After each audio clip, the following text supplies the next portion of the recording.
एक हफ्ते में इतना कुछ, एक गाने पर 857 लिंक्स डिलीट। हरियाणा पुलिस ने एफआईआर दर्ज की, एनसीडब्ल्यू ने तलब किया, हरियाणा की पुलिस ने गिरफ्तारी के ऑर्डर्स दिए और इन सब के बीच उसने चुपचाप शादी भी कर ली। यह कोई फिल्म की कहानी नहीं है, यह है बादशाह की असली जिंदगी की कहानी। और सबसे मजेदार बात, यह पहली बार बिल्कुल भी नहीं है। बादशाह और विवाद जैसे पुराने दोस्त हैं, कुछ महीनों में मिलते हैं, हक करते हैं और हेडलाइंस बनाते हैं।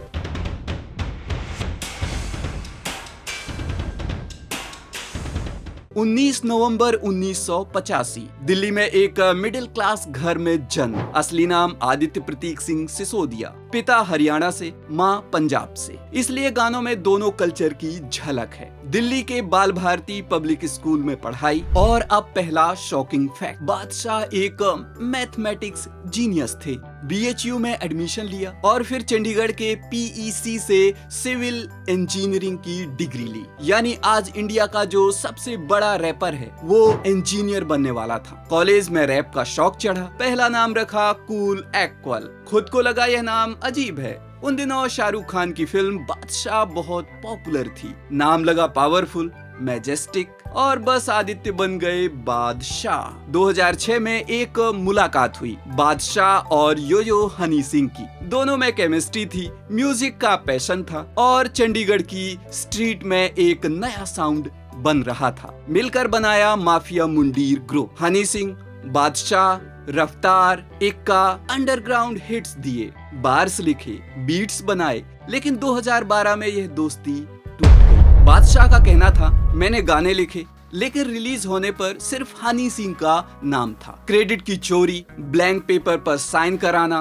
फोन उठाना बंद करना, यह वो दर्द था जो बादशाह ने सालों तक अंदर रखा। और हनी सिंह ने तो हद कर दी। 2014 में एक प्रेस कॉन्फ्रेंस में कहा, एक रोल्स रॉयस होती है और एक नैनो, दोनों में बहुत फर्क होता है। यानी खुद रोल्स रॉयस, बादशाह नैनो। यह कमेंट लग गया गहरे तक, लेकिन बादशाह ने जवाब दिया अपनी सफलता से। ग्रुप छोड़ने के बाद बादशाह को अपनी पहचान बनानी थी। 2013 में दिलजीत दोसांझ के साथ प्रॉपर पटोला रिलीज, पहला पंजाबी गाना जिसने रिकॉर्ड तोड़े। और फिर करण जौहर ने उनकी एक पुरानी ट्रैक सुनी, सैटरडे सैटरडे। हम्टी शर्मा की दुल्हनिया में यह गाना लिया गया। फिर अभी तो पार्टी शुरू हुई है और बादशाह बन गए बॉलीवुड के किंग ऑफ रैप। नैनो से रोल्स रॉयस तक यह सफर उन्होंने अकेले तय किया। लेकिन माफिया मुंडीर के दिनों में कुछ ऐसे गाने थे जिन्हें बादशाह आज याद नहीं करना चाहते। अंडरग्राउंड ट्रैक्स में महिलाओं के खिलाफ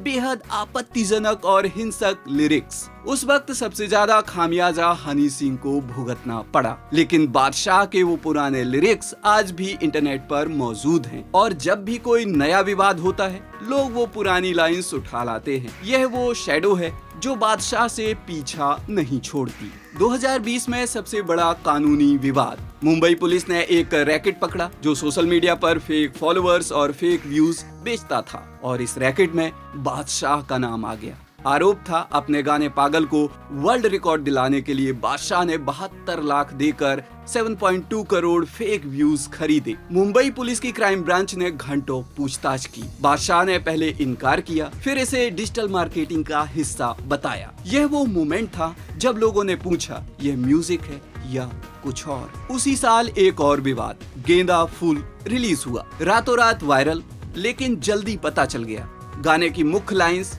बड़ो लो कर बिटी लो यह बंगाल के फोक आर्टिस्ट रतन कहार की थी। न क्रेडिट दिया न पैसे दिए, बंगाल में हंगामा, संस्कृति की चोरी के आरोप। इस बार बादशाह ने बड़प्पन दिखाया, रतन कहार को 5 लाख भेजे, वीडियो में नाम जोड़ा, लेकिन सवाल रह गया, अगर विरोध न होता तो क्या ये होता। 2023 में एक और विवाद, गाना सनक, लिरिक्स में अडल्ट कंटेंट के बीच भोलेनाथ का नाम। उज्जैन के महाकाल टेंपल के पुजारी भड़क गए, हिंदू संस्थाओं ने विरोध किया, अश्लील बातों के बीच भगवान का नाम, यह घोर अपमान है।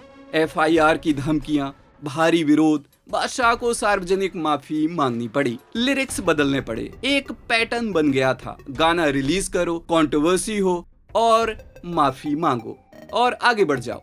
यार यह इंडियन हिप हॉप की सबसे बड़ी कोल्ड वॉर थी। 2012 में ग्रुप टूटा, क्रेडिट का झगड़ा, नैनो वाला कमेंट, सालों तक दोनों ने गानों में एक दूसरे पर निशाना साधा, बिना नाम लिए, लाइंस में छुपाकर। हनी सिंह बीमार पड़े, इंडस्ट्री से गायब, और उस वक्त बादशाह सबसे बड़े रैपर बने। हनी सिंह की वापसी के बाद उन्होंने लाइंस फेंकी, असली असली होता है, नकली नकली। बादशाह ने जवाब दिया अपनी सफलता से। राज शमानी के पॉडकास्ट में बादशाह ने बड़े आरोप लगाए। हनी सिंह ने हमें ब्लैंक पेपर पर साइन कराया, गानों के बारे में बात करनी थी तो फोन उठाना बंद कर दिया। यह वो बात थी जिसने इंडस्ट्री को हिला दिया। लेकिन मई 2024 में देहरादून के कॉन्सर्ट में बादशाह ने स्टेज पर से कहा, मेरे दिल में एक शख्स के लिए बहुत गुस्सा था, वो हनी सिंह है, लेकिन आज मैं वो गुस्सा छोड़ना चाहता हूँ। 15 साल की दुश्मनी एक स्टेज अनाउंसमेंट में खत्म हो गई। और अब आते हैं सबसे ताजे विवाद पर। 1 मार्च 2026 हरियाणवी सॉन्ग टेटीरी रिलीज। महिलाओं के लिए आपत्तिजनक और डबल मीनिंग शब्द। वीडियो में स्कूल यूनिफॉर्म में छोटी लड़कियां स्कूल बैग्स फेंक कर भाग रही थी। इंटरनेट भड़क गया। हरियाणा पुलिस ने एक्शन लिया। यूट्यूब से 154 वीडियोस, इंस्टाग्राम से 703 रील्स, कुल 857 लिंक्स डिलीट किए। FIR दर्ज। NCW ने 25 मार्च को तलब किया। हरियाणा पुलिस ने गिरफ्तारी के ऑर्डर्स दिए। बादशाह ने गाना हटाया, माफी मांगी, लेकिन माफी से मामला खत्म नहीं हुआ। और इन सब के बीच एक खबर आई जिसने सभी को चौंका दिया। बादशाह ने पंजाबी एक्ट्रेस ईशा रिखी से शादी कर ली, चुपचाप, बिना अनाउंसमेंट। खुलासा किया ईशा की मां ने। इंस्टाग्राम पर photos, caption, God bless you. यह दूसरी शादी है। पहली वाइफ जैस्मीन से 2020 में अलग हुए।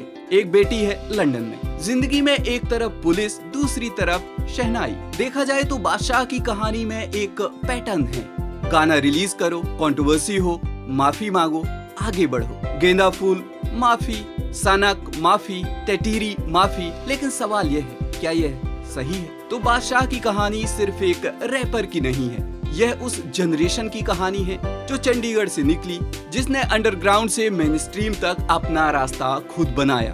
सिविल इंजीनियर जो रैपर बना, नैनो जो रोल्स रॉयस बन गई, माफिया मुंडीर जो सोलो सुपरस्टार बन गया। लेकिन हर कदम पर एक विवाद, एक माफी, एक नई शुरुआत। अब आप बताओ, बादशाह टैलेंट है या कंट्रोवर्सी, या दोनों एक ही सिक्के के दो पहलू हैं? कमेंट में लिखो। और ऐसी ही ताजा तरीन खबरों के लिए देखते रहिए बॉलीवुड नाउ।